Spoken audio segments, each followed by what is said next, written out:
Good morning to all વિદ્યાર્થી મિત્રો. એચ.એસ. પટેલ હાઈસ્કૂલમાંથી નીલકંઠ બારોટ આંકડાશાસ્ત્ર વિષયનો શિક્ષક. હું એચ.એસ. પટેલ હાઈસ્કૂલના વિદ્યાર્થી મિત્રોનું આંકડાશાસ્ત્ર વિષયમાં હાર્દિક સ્વાગત કરું છું. મિત્રો, લગભગ 1 મહિનો વીતી ગયો અથવા એના કરતાં પણ ઉપર દિવસો થઈ ગયા છે. આજે આપણે સ્ટાર્ટ કરીએ છીએ ચેપ્ટર નંબર 2 ભાગ 1માં સુરેખ સહસંબંધ, લિનિયર કોર રિલેશન. મિત્રો, તમે જોઈ રહ્યા છો એમ આ ચેપ્ટર ટોટલ બોર્ડમાં 12 માર્ક્સનું વેટેજ ધરાવે છે અને એની બ્લુપ્રિન્ટ આપણે નીચે મુજબ લખેલી છે. પહેલાં બ્લુપ્રિન્ટ જોઈ લઈએ, પછી ચેપ્ટરની શરૂઆત કરીએ વિદ્યાર્થી મિત્રો. તો સૌપ્રથમ અહીંયા જોઈ રહ્યા છો એ પ્રમાણે વિભાગ A, B, C, D અને F. મિત્રો, આપણને ખબર હોવી જોઈએ એ મુજબ વિભાગ E અહીંયા લખેલો નથી, કારણ કે જ્યારે આંકડાશાસ્ત્ર વિષયની શરૂઆત કરેલી ત્યારે જ મેં તમને સૂચના આપેલી કે ભાગ 1 વિભાગ E માંથી ભાગ 1ના એક પણ ચેપ્ટર પૂછાશે નહીં. વિભાગ E માં સંપૂર્ણપણે ભાગ 2નું વેટેજ હશે. તો સ્ટાર્ટ કરીએ છીએ. વિભાગ A માં પ્રશ્ન સંખ્યા 1 એટલે કે એક પ્રશ્ન પૂછાશે જે ચેપ્ટર નંબર 2 માંથી હશે, જેનો પ્રશ્ન ક્રમાંક પણ ફિક્સ છે. પ્રશ્ન નંબર 2 જે ચેપ્ટર નંબર 2નો હશે અને એનો 1 ગુણભાર હશે, 1 માર્કનો ક્વેશ્ચન હશે. વિભાગ B જે આપણને ખબર છે પેપર સ્ટાઇલ પ્રમાણે એક વાક્યમાં જવાબ આપો, એક પ્રશ્ન પૂછાશે જે ચેપ્ટર નંબર 2નો હશે અને એનો પ્રશ્ન ક્રમાંક હશે બોર્ડના પ્રશ્નપત્રમાં પ્રશ્ન નંબર 12 અને એ પણ 1 માર્કનું વેટેજ ધરાવે છે. વિભાગ C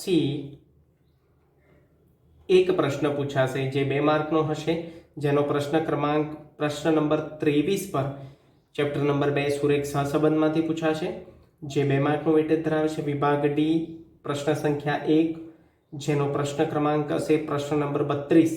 પ્રશ્ન નંબર 32માં 3 માર્કનો ક્વેશ્ચન પૂછાશે જે 99% દાખલા સ્વરૂપે હશે. આમાંથી વિભાગ A, B અને C માંથી થિયરી 90% સંજોગોમાં થિયરી હોઈ શકે અને 10% સંજોગોમાં તમને નાના નાના દાખલા પૂછી શકે છે.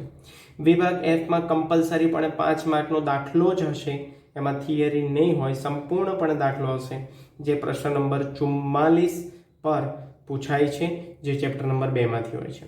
તો મિત્રો, ટોટલ આવી રીતે 5 ને 3 8 ને 2 10 ને 2 12 માર્ક્સનું વેટેજ છે આપણું સુરેખ સહસંબંધનું.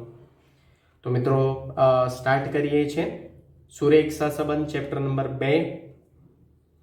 પ્રસ્તાવનામાં 2 વ્યાખ્યા આપેલી છે જે તમારી ટેક્સ્ટ બુકમાંથી જ લીધેલી છે. થિયરીનું મટીરિયલ સંપૂર્ણપણે હું ટેક્સ્ટ બુકમાંથી જ લઉં છું. આપણને ખબર છે વિદ્યાર્થી મિત્રો, કારણ કે ટેક્સ્ટ બુકને જ માન્ય ગણવામાં આવે છે. સિવાય કે હું દાખલા પ્રેક્ટિસ બુકને એટલા માટે ગણાવતો હોઉં છું કે પ્રેક્ટિસ બુકમાં દાખલા થોડા અઘરા હોય છે જે આપણને આવનારી પરિસ્થિતિ માટે તૈયાર કરે છે. તો સ્ટાર્ટ કરીએ છીએ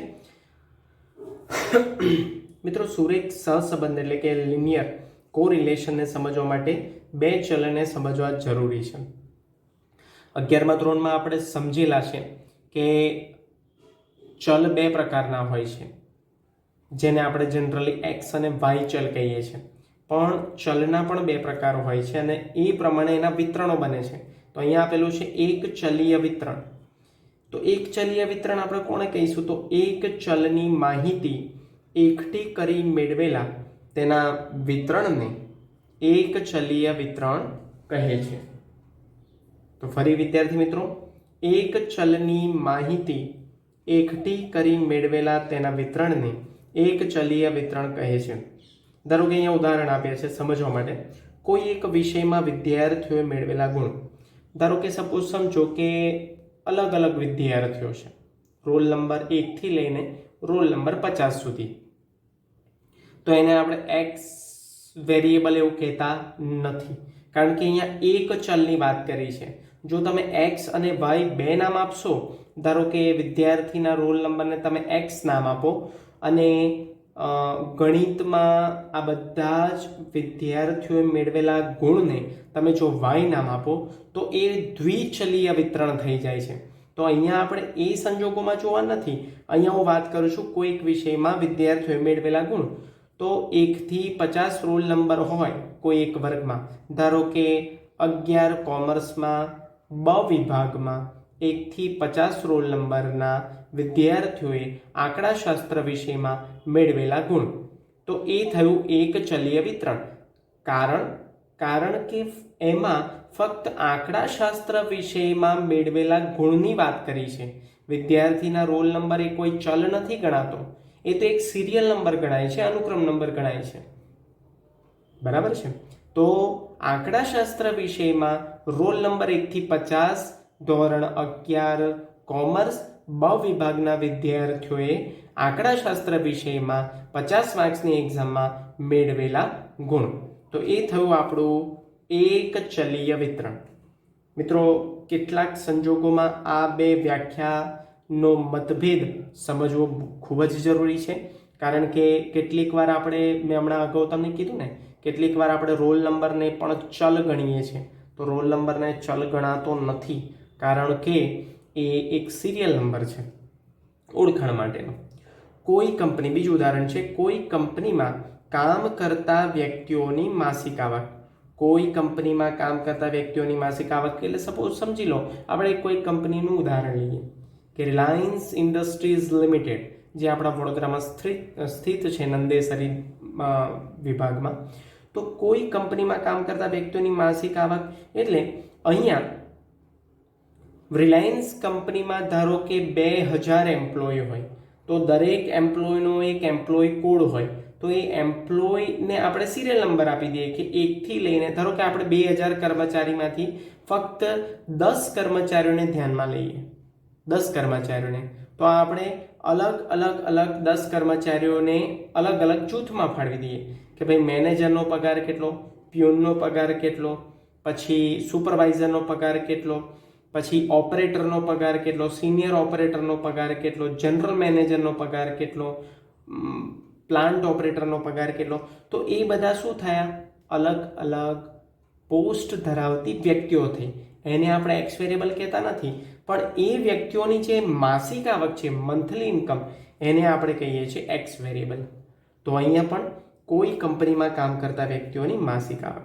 તો અહીંયા ફરી એકવાર એક ચલની માહિતી એકઠી કરી મેળવેલા તેના વિતરણ એટલે આપણે 11મા ધોરણમાં ચેપ્ટર નંબર 2 માહિતીનું નિરૂપણમાં સમજેલા છે કે કોષ્ટકમાં એક ચલ પણ હોઈ શકે, બે ચલ પણ હોઈ શકે અને બે કરતા વધારે ચલો પણ હોઈ શકે છે.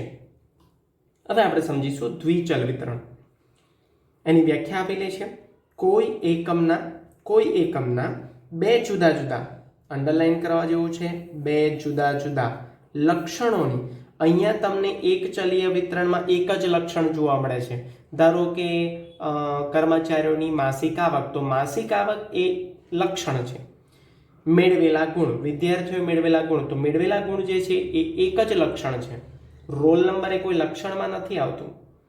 તો બે જુદા લક્ષણોની એક જ સમયે એકઠી કરેલી માહિતીને દ્વિચલ માહિતી કહે છે અને તે પરથી મેળવેલા તેના વિતરણને દ્વિચલ વિતરણ કહે છે.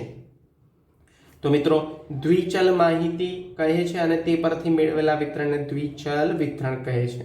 ધારો કે અહીંયા ઉદાહરણ આપ્યા છે, કોઈ વસ્તુનો ભાવ અને તેનો પુરવઠો.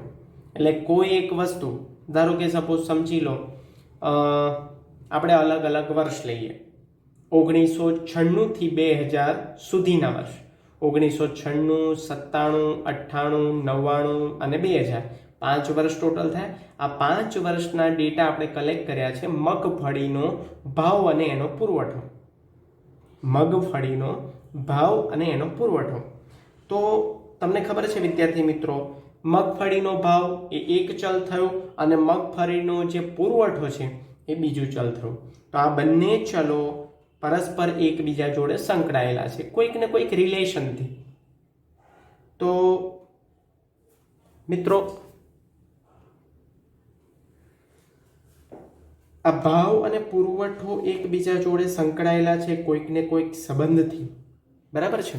તો અહીંયા આગળ આપણે એ જ સમજવાનું છે કે વસ્તુનો ભાવ એ એક ચલ લક્ષણ છે અને વસ્તુનો પુરવઠો એ બીજું ચલ લક્ષણ છે. તો અહીંયા બે જુદા જુદા લક્ષણોની વાત કરી છે, બે જુદા જુદા લક્ષણોની વાત કરી છે. બીજું ઉદાહરણ સમજીએ. કોઈ એક સમૂહના કુટુંબોનો માસિક ખર્ચ અને બચત. ધારો કે સપોઝ સમજો કે આપણે કુટુંબને 3 અલગ અલગ સમૂહમાં ફાળવી દઈએ. ધનિક વર્ગ, મધ્યમ વર્ગ અને ગરીબ વર્ગ. આપણે સમાજને 3 ભાગમાં વહેંચી નાખ્યા. એક અમીર વર્ગ એટલે કે ધનિક વર્ગ, એક મધ્યમ વર્ગ અને ત્રીજો જે વર્ગ છે એ કયો વર્ગ છે? ગરીબ વર્ગ. તો આ ત્રણેયની કુટુંબોની માસિક ખર્ચ અને બચત. તો માસિક ખર્ચ એટલે મહિનાનો કેટલો ખર્ચ છે કુટુંબોનો? સ્વાભાવિકપણે ધનિક વર્ગ જે હશે એનો માસિક ખર્ચ અને બચત બંને વધારે હશે. ને મધ્યમ વર્ગના જે કુટુંબો છે એ મધ્યમ પ્રમાણમાં હશે એટલે કે ધનિક કરતાં ઓછું. અને ગરીબ કુટુંબોમાં આ ખર્ચ અને બચત બંને ઘણા જ ઓછા હશે. તો કુટુંબોનો માસિક ખર્ચ જે છે એ એક વેરિયેબલ છે, એક ચલ લક્ષણ છે અને એના દ્વારા થતી બચત એ બીજું ચલ લક્ષણ છે. તો વિદ્યાર્થી મિત્રો આ છે દ્વિચલ વિતરણ. હવે આપણે સમજીએ આગળનો મુદ્દો. બે ચલોની કિંમતોમાં એક સાથે થતા ફેરફારોના કારણો. વિદ્યાર્થી મિત્રો આ મોસ્ટ આઈએમપી છે, એ યાદ રાખજો. અહીંયા હું પેન્સિલથી લખું છું. મોસ્ટ આઈએમપી મુદ્દો પરીક્ષામાં અવારનવાર 2 કે 1 માર્કમાં પૂછાતા હોય છે. જનરલી 1 માર્કમાં વિભાગ એ બીમાં પૂછાતા હોય છે કે બે ચલોની કિંમતોમાં એક સાથે ફેરફાર થવાના કયા 2 મુખ્યત્વે કારણો છે? તો મુખ્યત્વે 2 જ કારણો છે. નંબર 1, બે ચલ વચ્ચે કાર્યકારણનો સંબંધ હોય. હવે મિત્રો આ બહુ અગત્યનો મુદ્દો છે, કાર્યકારણનો સંબંધ. અંડરલાઈન કરવા જેવો મુદ્દો છે. કાર્યકારણનો સંબંધ એટલે શું? તો અહીંયા મેં ઉદાહરણ આપ્યું છે કે કોઈ પણ એક સબ્જેક્ટ, કોઈ પણ એક મુદ્દો, એમાં તમારે પ્રશ્ન પૂછવાના. શાને લીધે? ધારો કે કોઈ ઘટના ઘટી, કાં તો કંઈક પણ એવી પ્રવૃત્તિ થઈ, તો તમારે પ્રશ્ન પૂછવાનો શાને લીધે આ પ્રવૃત્તિ થઈ, કાં તો કયા કારણોને લીધે આ થયું. ધારો કે સપોઝ સમજો કે ઘઉંની ઉપજ વધી. આપણે ખેતી વિભાગમાં જો વાત કરીએ તો ઘઉંની ઉપજ વધી, પણ ઘઉંની ઉપજ શાને લીધે વધી? તો એ પ્રશ્ન પૂછવાનો શાને લીધે વધી? તો કે ઠંડીનું પ્રમાણ વધ્યું એટલે ઘઉંની ઉપજ સારી થઈ. આપણને ખબર છે મિત્રો કે ઠંડી જેટલી વધે કાં તો ઠંડીનું પ્રમાણ જેટલું વધારે એટલું ઘઉંનું ઉત્પાદન સારું થાય અને વધુ થાય. એવી જ રીતે અહીંયા આપેલું છે વરસાદનું પ્રમાણ અને ચોખાની ઉપજ. આપણને ખબર છે ચોખાને આપણે ડાંગર કહીએ છીએ. તો ચોખાની ઉપજ ક્યારે વધે? કયા કારણોને લીધે અથવા શાને લીધે ચોખાની ઉપજમાં વધારો થાય? તો વરસાદનું પ્રમાણ વધારે થયું હોય તો ચોખાની ઉપજ સારી થાય. એટલે આપણે પ્રશ્ન પૂછવાનો શાને લીધે ચોખાની ઉપજ વધી, કાં તો ચોખાનું ઉપજ એટલે ઉત્પાદન, ઉપજ એટલે ઉત્પાદન. તો ચોખાનું ઉત્પાદન શાને લીધે વધ્યું? તો વરસાદ વધુ પડવાને લીધે અથવા વરસાદ પ્રમાણસર સારો પડ્યો એને લીધે ચોખાનું ઉત્પાદન વધ્યું. અને કાર્ય માટે પ્રશ્ન પૂછવાનો શું અસર થઈ, શું ઇફેક્ટ થઈ? તો અસર એટલે શું? એની ઇફેક્ટ દેખાય. વરસાદ પડ્યો એને લીધે શું ઇફેક્ટ થઈ, શું અસર થઈ? તો ચોખાની ઉપજમાં વધારો થયો અથવા ચોખાના ઉત્પાદનમાં વધારો થયો. તો મિત્રો આ 2 ક્વેશ્ચન ધ્યાનમાં રાખો, ખૂબ જ અગત્યના છે. તમને 1 માર્કમાં એવું પણ પૂછાય, કોઈ એક ઉદાહરણ આપી દે કે ઠંડીનું પ્રમાણ અને ગરમ કપડાનું વેચાણ. ધારો કે એક એવું ઉદાહરણ આપી દે બોર્ડમાં કે 1 માર્કમાં વિભાગ એ માં કાં તો વિભાગ બી માં તમે એવો પ્રશ્ન પૂછી લે કે ઠંડીનું પ્રમાણ અને સુતરાઉ કપડાનું વેચાણ. આવું વિરોધાભાસી છે એકચ્યુઅલી, આ કોરિલેટેડ નથી, વિરોધાભાસી છે કે ઠંડીનું પ્રમાણ વધે તો સુતરાઉ કાપડનું વેચાણ ઘટે. ઊંધી અસર થાય છે વિદ્યાર્થી મિત્રો, સમજો, હું મિસગાઈડ નથી કરતો, કારણ કે આવો પ્રશ્ન પૂછાયેલો છે બોર્ડમાં. અહીંયા કોરિલેશન એન્ટીમાં છે. એન્ટીમાં એટલે કે ઋણ સહસંબંધ છે. જો ઠંડીનું પ્રમાણ વધે તો સુતરાઉ કપડા એટલે કે કોટન, જેને આપણે કહીએ છીએ, સુતરાઉ કાપડનું વેચાણ ઘટે. કારણ કે તમને ખબર છે ઠંડીમાં આપણે સુતરાઉ કાપડ નથી પહેરતા, ઠંડીમાં આપણે શું પહેરીએ છીએ? ઊનના કપડાનું વેચાણ વધે છે, ગરમ કપડાનું વેચાણ વધે છે. સુતરાઉ કપડા એટલે આપણે એને કોટન કહીએ છીએ. તો તમને એવું પૂછી શકે કે ગરમીનું પ્રમાણ અને સુતરાઉ કપડાનું વેચાણ, તો એ બંને કોરિલેટેડ છે, અને એ પણ પોઝિટિવલી, કે ગરમી જેમ જેમ વધે એમ સુતરાઉ કાપડનું વેચાણ વધે, અને ગરમી જેમ જેમ ઘટે એમ સુતરાઉ કાપડનું વેચાણ ઘટે. તો એવી રીતે કાર્યકારણનો સંબંધ એ અગત્યનો છે. અને બીજો કે બે ચલોની કિંમતમાં એક સાથે થતા ફેરફારનું બીજું કારણ અગત્યનું છે. કોઈ અન્ય કારણની અસરને લીધે બંને ચલોની કિંમતમાં ફેરફાર થતા હોય. ધારો કે હું તમને એવું કહું, એક ઉદાહરણ, કે આપણે બે ચલ લીધા હોય, બરાબર. હવે બે ચલ હું એવી રીતના લઉં છું, ધારો કે અહીંયા લીધેલા છે, જો, રેનકોટનું વેચાણ અને વરસાદ માટેના પગરખાનું વેચાણ. રેનકોટનું વેચાણ, બરાબર, એ એક ચલ થયો, એક ચલ લક્ષણ થયું, અને વરસાદ માટેના પગરખાનું વેચાણ એ બીજું ચલ થયું. તો બે ચલ થયો, એક્સ અને વાય, આપણે એને નામ આપ્યું. પણ આ બંને ના વેચાણમાં ક્યારે વધારો થાય એવો પ્રશ્ન પૂછો. ક્યારે થાય? તો જ્યારે વરસાદ પડે અથવા વરસાદનું પ્રમાણ વધે ત્યારે. વરસાદ જ્યારે પડે ત્યારે જ રેનકોટનું વેચાણ થાય છે સ્વાભાવિકપણે. અને વરસાદી પગરખા, જેને આપણે ચપ્પલ કહીએ છીએ, પછી જે વરસાદ માટે સ્પેશિયલ વપરાય છે, બરાબર, જે રબરના આવે છે, તો એવા ચપ્પલનું કે બૂટનું વેચાણ ક્યારે વધે? જ્યારે વરસાદ પડે ત્યારે. તો આમાં ત્રીજા ચલની ઇફેક્ટ થાય છે, તો કોઈ અન્ય કારણની અસરને લીધે.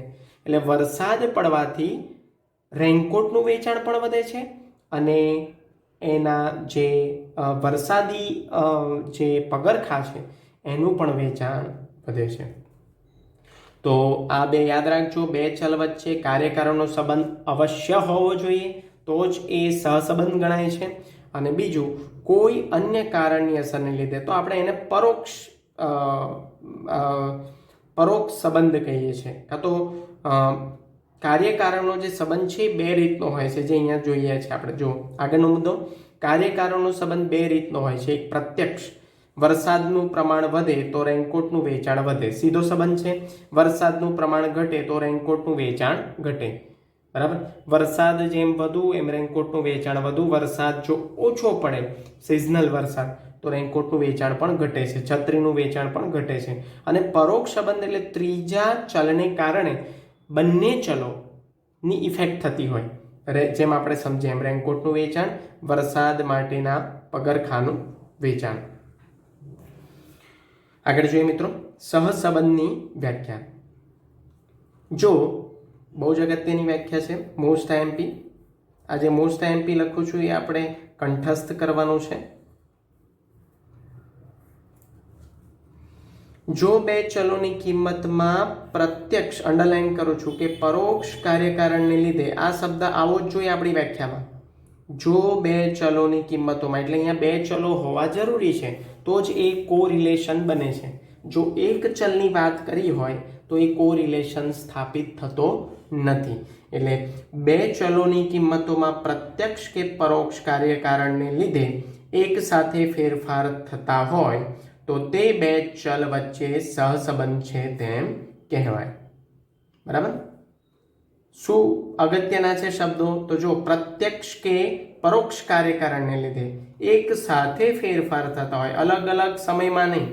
1996ના વર્ષમાં જો વરસાદના પ્રમાણની વાત કરી હોય તો 1996ના વર્ષમાં જ રેનકોટના વેચાણની વાત કરવી પડે. પછી 1996ના વરસાદને 2000ના વર્ષના રેનકોટના વેચાણ જોડે સરખાવો તો એ યોગ્ય સમયગાળો કહેવાતો નથી. કોરિલેશન માટે, સરખામણી માટે. એટલે સરખામણી હંમેશા સરખા વર્ષ, સરખા સમયગાળા માટે જ થવી જોઈએ. તો એક સાથે ફેરફારો આ પણ શબ્દ અગત્યનો છે, થતા હોય તો તે બે ચલ વચ્ચે સહસંબંધ છે તેમ કહેવાય. હવે મિત્રો ઘણીક વાર વિદ્યાર્થીઓ એવી ભૂલ કરે છે કે સહસંબંધ અને સુરેખ સહસંબંધની વ્યાખ્યાને એક જ ગણે છે. તો એ બંને વ્યાખ્યાઓ એક નથી. આ પણ મોસ્ટ ટાઈમ મુદ્દો છે આગળની વ્યાખ્યા, સુરેખ સહસંબંધ. તો ધ્યાન આપજો, સુરેખ શબ્દ આમાં એડ થાય છે. સુરેખ શબ્દ એ શું સૂચવે છે જોઈએ આપણે વ્યાખ્યામાં. જ્યારે બે સહસંબંધિત ચલોની જોડયુક્ત કિંમતોને આલેખ પત્ર એ અગત્યનો શબ્દ છે, આલેખ પત્ર પર દર્શાવીએ અને તે આલેખમાંના બિંદુઓ એક જ સુરેખા, જો આપણી માટે શબ્દો કયા અગત્યના છે, આલેખ પત્ર, આલેખમાંના બિંદુઓ એક જ સુરેખા પર રહેલા હોય અથવા ખૂબ જ નજીક હોય ત્યારે તેવા સહસંબંધને સુરેખ સહસંબંધ કહે છે. ફરી એકવાર, જ્યારે બે સહસંબંધિત ચલોની જોડયુક્ત કિંમતોને, એટલે બે સહસંબંધિત ચલો હોવા જરૂરી છે. ધારો કે આપણે જોયું એમ વરસાદનું પ્રમાણ, ચોખાની ઉપજ, ઠંડીનું પ્રમાણ, ઘઉંની ઉપજ, વરસાદનું પ્રમાણ, રેનકોટનું વેચાણ, વરસાદનું પ્રમાણ, છત્રીનું વેચાણ, વરસાદનું પ્રમાણ, રબર ચપ્પલોનું વેચાણ, બરાબર. તો ગરમીનું પ્રમાણ, સુતરાઉ કાપડનું વેચાણ, ઠંડીનું પ્રમાણ, ગરમ કપડાનું વેચાણ, ઘણા બધા ઉદાહરણો છે જે કોરિલેશન પ્રસ્થાપિત કરે છે. હવે એ કોરિલેશન બે પ્રકારે પણ હોઈ શકે, આપણે આગળ સમજીશું. પણ અહીંયા સુરેખ સહસંબંધને સમજીએ, જે સહસંબંધ કરતા એની વ્યાખ્યા થોડી અલગ થાય છે. જ્યારે બે સહસંબંધિત ચલોની જોડયુક્ત કિંમતોને આલેખ પત્ર પર દર્શાવીએ, તે આલેખમાંના બિંદુઓ એક જ સુરેખા પર રહેલા હોય અથવા ખૂબ જ નજીક હોય ત્યારે તેવા સહસંબંધને સુરેખ સહસંબંધ કહે છે.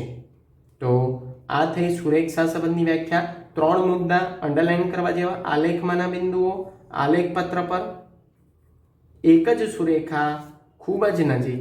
આ આપણા અંડરલાઈન કરવા જેવા મુદ્દા છે જેની વ્યાખ્યામાં ઉલ્લેખ થવો ખૂબ જ જરૂરી છે. હવે મિત્રો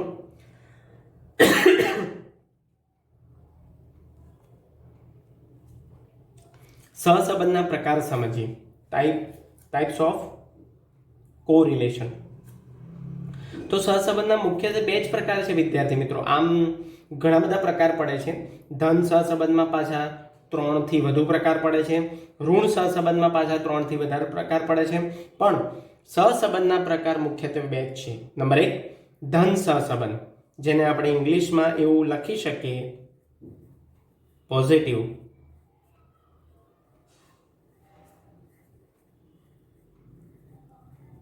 કોરિલેશન.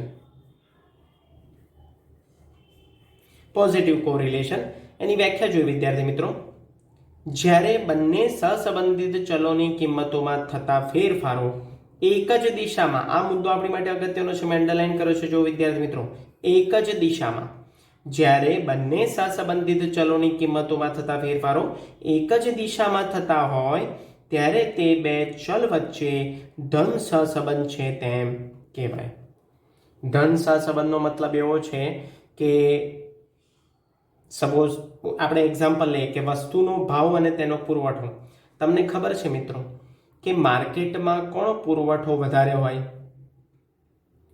ધારો કે એક્ઝામ્પલ લઈએ કે વસ્તુનો ભાવ અને એનો પુરવઠો. હવે વેપારીઓની જો વાત કરીએ તો વેપારીઓ કઈ વસ્તુનો પુરવઠો વધારે કરે છે? જે વસ્તુનો ભાવ વધારે હોય એનો પુરવઠો વધારે જોવા મળે. ધારો કે અત્યારે વાત કરીએ આપણે તો ડુંગળીના ભાવ તત્કાલમાં કેટલા રૂપિયા કિલો ડુંગળી છે માર્કેટમાં? 90 રૂપિયા કિલો. તો અત્યારે વેપારીઓ શું કરી દેશે? અત્યારે એનો જથ્થો કરી દેશે. માર્કેટમાં એની માંગમાં અછત ઊભી કરવા માટે, જે ઇકોનોમિક્સમાં આપણે ભણીએ છીએ, એ શું કરી દેશે? પુરવઠો કરી દેશે. અને પછી જેમ જેમ ભાવ વધશે એમ એ પુરવઠો હલકો કરશે. એટલે વસ્તુનો ભાવ વધારે તો પુરવઠો વધારે. એક જ દિશામાં ફેરફાર, વસ્તુનો ભાવ વધે તો પુરવઠો વધે અને વસ્તુનો ભાવ ઘટે તો પુરવઠો ઘટે. કારણ કે વેપારીઓ વધારે ભાવ લેવા માટે શું કરતા હોય છે, જે વસ્તુના ભાવ વધે એનો પુરવઠો કરી દે છે, જે વસ્તુનો ભાવ ઘટે એનો પુરવઠો ઓછો કરી દે છે. બરાબર, પ્રાઇસ વેરિએશન મેળવવા માટે. કોઈ વસ્તુનું વેચાણ અને તેનાથી થતો નફો. ધારો કે સપોઝ સમજો દિવાળીની સિઝન આવે છે, બરાબર, કટલરીની આઈટમો જે છે, કટલરીની આઈટમો, તો કટલરીની આઈટમોનું વેચાણ અત્યારે વધારે છે. તો કટલરીની આઈટમોનું વેચાણ જેટલું વધારે એટલો નફો વધારે. પણ જેવી દિવાળી જશે એટલે એનો નફો ઓછો થઈ જશે. કેમ? તો કે એનું વેચાણ ઘટી જશે. કપડાની વાત કરીએ તો દિવાળીમાં બધા નવા નવા કપડાં લેવા જવાના, એટલે ગાર્મેન્ટ અત્યારે ફૂલ ફ્લેશમાં છે. તો જેમ કોઈ પણ વસ્તુનું વેચાણ વધારે તો એનાથી થતો નફો વધારે, અને કોઈ પણ વસ્તુનું વેચાણ ઓછું તો એનાથી થતો નફો ઓછો. ધારો કે અત્યારે રેનકોટ લેવા કોઈ જાય? ના જાય, સ્વાભાવિકપણે, કારણ કે અત્યારે ચોમાસું નથી. બરાબર છે, તો રેનકોટનું વેચાણ ઓછું છે તો રેનકોટથી થતો નફો પણ ઓછો જોવા મળે છે. તો એ છે ધન સહસંબંધ. ઘણા બધા એક્ઝામ્પલ તમે આમાં લખી શકો છો, દર્શાવી શકો છો. ઋણ સહસંબંધ આપણે એને ઇંગ્લિશમાં કહીએ છીએ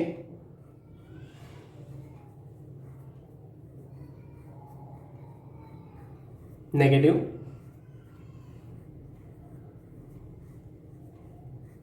કોરિલેશન. તો મિત્રો નેગેટિવ કોરિલેશન કેવી રીતે? તો વિરુદ્ધ દિશામાં અસર જોવા મળે. જો અહીંયા લખેલું છે બધું જ સરખું છે, ખાલી એક જ વસ્તુ, એક જ શબ્દમાં ફેરફાર છે, એક જ વાક્યમાં ફેરફાર છે. જ્યારે બંને સહસંબંધિત ચલોની કિંમતોમાં થતા ફેરફારો એકબીજાની વિરુદ્ધ દિશામાં, અહીંયા શું હતું, એક જ દિશામાં, વધે તો વધે, ઘટે તો ઘટે, જે ઇકોનોમિક્સમાં આપણે ભણેલા છે, વસ્તુનો ભાવ અને પુરવઠો, સારામાં સારું એક્ઝામ્પલ છે એનું. અને અહીંયા છે એકબીજાની વિરુદ્ધ દિશામાં, એટલે જો એક્સ ચલની કિંમત વધે તો વાય ચલની માંગ ઘટે, એક્સ ચલની કિંમત ઘટે તો વાય ચલની માંગ વધે. એટલે અહીંયા વસ્તુનો ભાવ અને તેની માંગ, ડિમાન્ડ એન્ડ પ્રાઇસ. બરાબર ને? કોઈ વસ્તુનો ભાવ વધારે હોય તો એની માંગ બજારમાં ઓછી હોય. ધારો કે અત્યારે સપોઝ સમજો કે ડુંગળીનો ભાવ માર્કેટમાં વધારે છે, તો ડુંગળીની અત્યારે માંગ બજારમાં ઓછી હશે, કારણ કે 90 રૂપિયા કિલો ડુંગળી છે. તો 90 રૂપિયા કિલો ડુંગળી કઈ ગરીબ વર્ગ કે મધ્યમ વર્ગ એમના વપરાશમાં ઘટાડો કરી દેશે. બરાબર છે ને? તો એવી જ રીતે ગરમીની સિઝન જ્યારે આવે, એટલે કે સમર સિઝન જ્યારે આવે ત્યારે લીંબુના ભાવ વધી જાય, 120 રૂપિયા કિલો, 140 રૂપિયા કિલો લીંબુ થઈ જાય, ત્યારે પણ એની માંગમાં ઘટાડો જોવા મળે છે. એટલે બીજું ઉદાહરણ છે વ્યક્તિનો ખર્ચ અને તેની બચત. જેમ જેમ વ્યક્તિનો ખર્ચ વધે તો સ્વાભાવિકપણે એનું ઇન્વેસ્ટમેન્ટ કાં તો એની બચત ઘટવાની છે, અને જો એનો ખર્ચ ઘટે તો એની બચત વધવાની છે. બરાબર? તો એ છે સહસંબંધના પ્રકાર, ટાઈપ્સ ઓફ કોરિલેશન. તો બે જ સહસંબંધના મુખ્યત્વે બે જ પ્રકાર છે, ધન સહસંબંધ પોઝિટિવ કોરિલેશન અને ઋણ સહસંબંધ નેગેટિવ કોરિલેશન.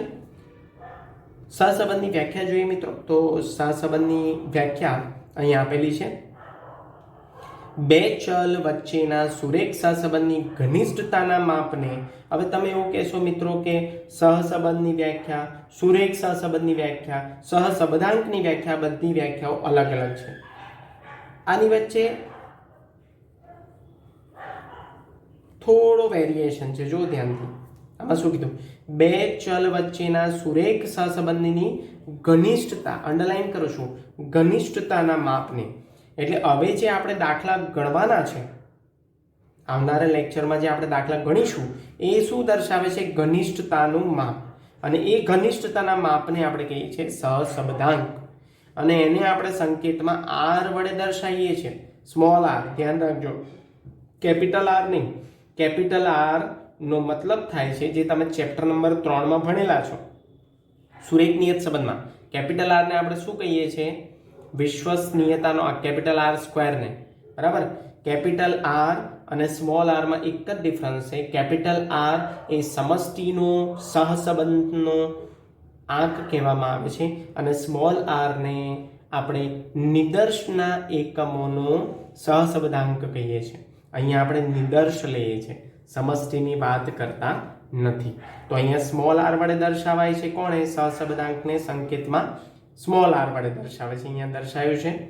પણ ઘનિષ્ઠતાનું માપ એ શબ્દનો ઉલ્લેખ થવો જરૂરી છે, કારણ કે અહીંયા આપણે સહસંબંધાંક આરને ઘનિષ્ઠતાના માપ વડે દર્શાવીએ છીએ. મિત્રો, આ નોંધ 1 અને 2 હું જેટલી પણ નોંધો લખીશ એ બ્લેક કલર બોલ પેનથી લખીશ, કારણ કે આ નોંધ તમને 1 અથવા 2 માર્કમાં પરીક્ષામાં પૂછાઈ શકે છે. તો બહુ ધ્યાનથી આ નોંધ આપણે લેક્ચરની સાથે સાથે લખતા જવાનું છે. નોંધ નંબર 1, સહસંબંધાંક એ બે સહસંબંધિત ચલો વચ્ચેના સુરેખ સહસંબંધની ઘનિષ્ઠતા કે માત્રા દર્શાવતું સંખ્યાત્મક માપ છે. એટલે સહસંબંધાંકનો ઉપયોગ શું છે? તો કે બે ચલો વચ્ચે કેટલી ઘનિષ્ઠતા છે એનું માપ દર્શાવે છે, એનું સંખ્યાત્મક માપ દર્શાવે છે. બરાબર. અને નોંધ નંબર 2, સહસંબંધાંકનું માપ સૌપ્રથમ કાર્લ પિયર્સને સૂચવ્યું હતું. મિત્રો, આ પ્રશ્ન 2 થી 3 વાર 5 વર્ષની અંદર 2 વાર આ પ્રશ્ન પૂછાઈ ગયેલો છે. વિભાગ એમાં MCQમાં અથવા વિભાગ બીમાં પણ પૂછાઈ શકે છે કે સહસંબંધાંકનું માપ સૌપ્રથમ કયા આંકડા શાસ્ત્રીએ સૂચવ્યું. તો તમને નીચે ઓપ્શન આપે: professor Karl Pearson, professor Charles Spearman, professor XYZ અને ઉપરનામાં બધા જ. તો અહીંયા લખ્યું છે કાર્લ પિયર્સન. તો સહસંબંધાંકનું માપ સૌપ્રથમ આપનાર આંકડાશાસ્ત્રી એનું નામ છે પ્રોફેસર કાર્લ પિયર્સન. તો મિત્રો, આ નોંધ નંબર 1 અને 2 આપણી માટે બહુ જ અગત્યના છે. હવે આપણે આગળ જોઈશું સહસંબંધના અભ્યાસની રીતો. તો સહસંબંધના અભ્યાસની મુખ્યત્વે 3 રીતો છે. એક તો વિકર્ણ આકૃતિની રીત, જે આપણે સૌથી છેલ્લા એટલે ચેપ્ટર જ્યારે પૂર્ણ કરીશું ત્યારે આપણે આ રીત જોઈશું. કાર્લ પિયર્સનની ગુણન પ્રઘાતની રીત. આ ગુણન પ્રઘાત શબ્દ અગત્યનો છે. તો કાર્લ પિયર્સનની ગુણન પ્રઘાતની રીત. અને ત્રીજી રીત છે સ્પીયરમેનના ક્રમાંક સહસંબંધાંકની રીત. આ કાર્લ પિયર્સન અને સ્પીયરમેન એ આંકડાશાસ્ત્રીઓના નામ છે. કાર્લ પિયર્સને ગુણન પ્રઘાતની રીત આપી છે અને સ્પીયરમેને ક્રમાંક સહસંબંધાંકની રીત આપેલી છે. તો સૌથી પહેલા મિત્રો આપણે બીજા નંબરની રીત જોઈશું, કાર્લ પિયર્સનની ગુણન પ્રઘાતની રીત. કાર્લ પિયર્સનના ગુણન પ્રઘાતની રીતના દાખલા બોર્ડમાં 5 માર્કમાં પૂછાતા હોય છે. 99.99% 5 માર્કમાં કાર્લ પિયર્સનનો દાખલો જ મુકાય છે. બીજું, વિદ્યાર્થી મિત્રો, અગત્યની નોંધ ધ્યાનમાં રાખજો, એ હું તમને પછી કહીશ. પહેલા આપણે સૂત્રો જોઈ લઈએ. તો કાર્લ પિયર્સનના ગુણન પ્રઘાતની રીતને 2 રીતે ઓળખાય છે. એને પિયર્સનનો સહસંબંધાંક અથવા ગુણન પ્રઘાત આંક પણ કહેવામાં આવે છે. એટલે તમને દાખલામાં એવું પણ કહી શકે કે પિયર્સનનો સહસંબંધાંક શોધો ઉપરના દાખલા પૈકી, અને તમને એવું પણ કહે કે ગુણન પ્રઘાત આંક શોધો. તો ગુણન પ્રઘાત આંક એ કાર્લ પિયર્સનની રીત સૂચવે છે અને પિયર્સનનો સહસંબંધાંક એ પણ કાર્લ પિયર્સનની ગુણન પ્રઘાતની રીત ફોલો કરે છે. મિત્રો, સૂત્રો આપણે જોઈએ. 5 માર્ક્સના દાખલા માટે 3 પ્રકારના અલગ અલગ સૂત્રો વપરાય છે, જે મેં નંબર આપ્યા છે કે સૂત્ર નંબર 1, સૂત્ર નંબર 2 અને સૂત્ર નંબર 3. મિત્રો, ખૂબ જ ધ્યાન રાખજો, કારણ કે અહીંયા સૂત્ર કયા સંજોગોમાં કયું સૂત્ર આદર્શ રીતે વપરાય. હું આદર્શ શબ્દ વાપરું છું. આદર્શ શબ્દને હાઇલાઇટ કરવા જેવો છે તમારે. કયા સંજોગોમાં કયું સૂત્ર આદર્શ છે એ હું તમને શીખવાડીશ. પણ અહીંયા કોઈ પણ દાખલો 3 અલગ અલગ સૂત્રની રીતે સોલ્વ થઈ શકે છે.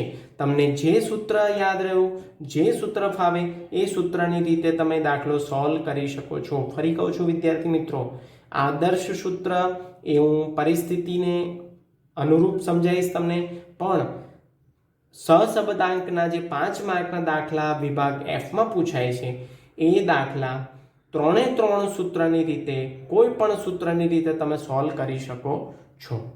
બરાબર છે. પણ આદર્શ રીત, દેટ મીન્સ આદર્શ રીત એટલા માટે હું એને કહું છું કે દાખલાની લાક્ષણિકતાને આધારે x બાર અને y બારની જે કિંમતો મળે એને આધારે જે સૂત્ર જે સંજોગોમાં વપરાતું હોય ત્યાં એ સૂત્ર યોગ્ય છે. એનાથી દાખલો આપણો એકદમ સરળ રીતે થઈ જશે. જ્યારે સૂત્ર નંબર 1ની જગ્યાએ જો આપણે સૂત્ર નંબર 2 વાપરતા હોઈએ, સૂત્ર નંબર 1 આદર્શ લાગતું હોય અને ત્યાં આપણે સૂત્ર નંબર 2નો ઉપયોગ કરીએ તો એ દાખલો થોડો ઘણો ટફ થઈ જાય છે. જોઈએ છે, આપણે જોતા જઈશું એમ ખબર પડતી જશે આપણે. સૌથી પહેલાં મેં અહીંયા એક કન્ડિશન લખી છે કે જ્યારે, બહુ જ અગત્યની છે આ કન્ડિશન, તમારે હાઇલાઇટ કરવાની છે. જ્યારે એક્સ બાર અને વાય બાર બંનેની શબ્દ વાપરેલો છે મેં, એટલે એક્સ બાર અને વાય બાર એટલે બેમાંથી કોઈ એક નહીં, બંનેની પૂર્ણાંક કિંમતો એટલે આપણને ખબર છે ને, પોઈન્ટમાં ન આવતી હોય, જે રાઉન્ડ ફિગરમાં આવતી હોય, એટલે કે એક્સ બાર અને વાય બાર 35, 36 એવા આવતા હોય, પણ એક્સ બાર 35.50 અને વાય બાર 36.50 એને આપણે અપૂર્ણાંક કિંમતો કહીએ છીએ, દશાંશ પૂર્ણાંક કિંમતો. તો પૂર્ણાંક કિંમતો એટલે સંપૂર્ણપણે પૂર્ણ કિંમતો હોય. પૂર્ણાંક કિંમતો મળે ત્યારે નીચેનું સૂત્ર નંબર 1 આદર્શ, અંડરલાઈન કરું છું, રીતે વાપરી શકાય. અને એ સૂત્ર નંબર 1 કયું? પણ આ સૂત્ર નંબર 1 સમજતા પહેલા એ સમજો કે સૂત્ર નંબર 1 કયા સંજોગોમાં વપરાય? આદર્શ રીતે એક્સ બાર અને વાય બાર બંને પૂર્ણાંક કિંમતો મળે તો, બંનેમાંથી કોઈ એક નહીં, બંને પૂર્ણાંક કિંમતો મળે તો સૂત્ર નંબર 1 છે r બરાબર, r એટલે સહસંબંધાંકની સાંકેતિક ભાષા છે. સ્મોલ r બરાબર સિગ્મા, આને આપણે સિગ્મા કહીએ છીએ. Sigma x minus x bar into, વચ્ચે કશું નથી એટલે ઇન્ટુ છે, ઇન્ટુ વાય માઇનસ વાય બાર, એટલે sigma x minus x bar Y minus Y બાર અપોન, અહીંયા વર્ગમૂળમાં છે, વર્ગમૂળમાં સિગ્મા એક્સ માઇનસ એક્સ બારનો સ્ક્વેર ઇન્ટુ વર્ગમૂળમાં સિગ્મા વાય માઇનસ વાય બારનો સ્ક્વેર. ફરી એકવાર સૂત્ર number 1 r is equal to sigma x minus x bar y minus y bar upon under root of sigma x minus x bar નો square into under root of sigma y minus y bar નો square. આપણને x bar નું સૂત્ર ખબર છે મિત્રો, x bar is equal to sigma x upon n અને y bar is equal to sigma y upon n. n ને આપણે શું કહીએ છીએ? નિદર્શના એકમોની સંખ્યા. બરાબર, એ તો સિમ્પલ છે. x નું હોય તો x ના નિદર્શના એકમોની સંખ્યા અને y ના નિદર્શના એકમોની સંખ્યા. ઓકે મિત્રો, અહીંયા એક ધ્યાન દોરવા જેવી બાબત છે કે x અને y વેરિયેબલના જે એકમો હોય એ એકમોની સંખ્યા સરખી જો હોય, જો એ એકમોની સંખ્યા સરખી ન હોય તો સહસંબંધ દ્વારા આપણે સહસંબંધાંક શોધી શકતા નથી.